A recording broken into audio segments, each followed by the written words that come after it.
You can imagine my surprise when I found out that 50 Cent was getting his own video game. I was honestly really mind blown. You gotta understand, this is extremely unheard of. I know we have Def Jam and we have the Wu-Tang game on PS1, but you really gotta understand this is extremely unheard of because he did not only get one game, he would get 3 different games.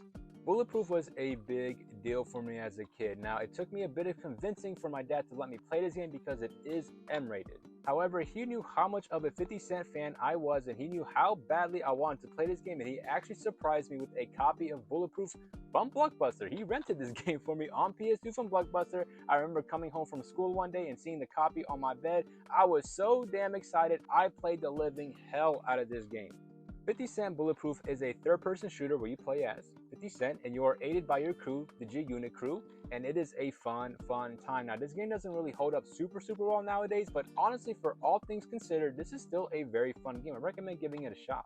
Bulletproof already made me very happy as a gamer and as a fan of 50 Cent, so you can imagine my surprise even more when a second game came out during the Xbox 360 and PS3 era. Blood on the Sand is another third-person shooter with 50 Cent, and this game is actually even better in my opinion than Bulletproof. I do like one thing more in Bulletproof, which was the setting, but overall the gameplay and everything, the third-person shooting mechanics is super fun. It does feel a lot more like Gears of War because you got to understand by this time the Gears of War boom had happened, and you could definitely tell that they took some things from Gears of War. But honestly, this is a very fun.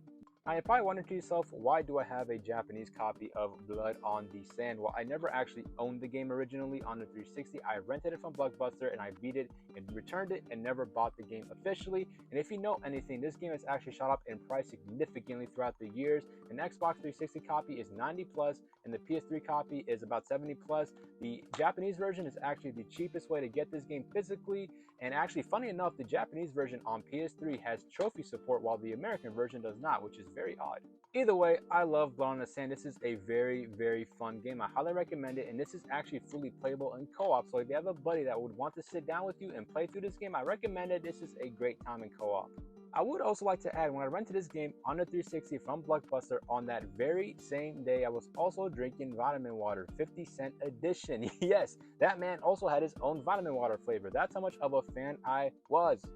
Now, you're probably going to have noticed that I have not mentioned the PSP version of Bulletproof. This is actually a completely different game from the PS2 and Xbox version. I actually only have played this very recently within a few years, and I dislike this game a lot.